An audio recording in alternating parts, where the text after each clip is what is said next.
case of arc welding, the heat required to melt or join the plates is obtained by an electric arc. The electrode and workpiece are given opposite charges. This establishes a flow of current when they are brought in contact.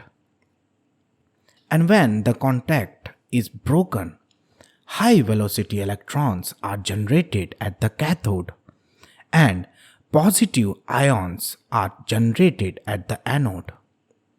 The electrons get attracted towards the anode and start moving. These electrons possesses very high kinetic energy, and when they strike the anode, the kinetic energy is converted into heat energy. This heat is generated at the anode. Similarly, the positive ions generated at the anode strikes the cathode and heat is generated at the cathode. The positive ions are coming from the atmosphere and it is not coming from the workpiece itself, since they are much heavier.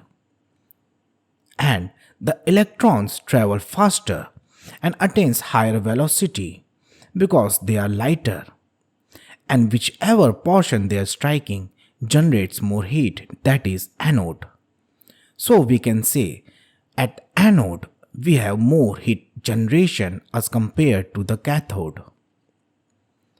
Sometimes when electrons and positive ions collide with each other, their kinetic energy is spontaneously converted into heat energy.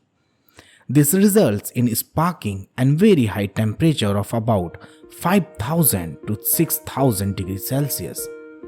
And due to this high temperature, ultraviolet and infrared rays emit, and therefore to see the process, the welder must wear safety goggles.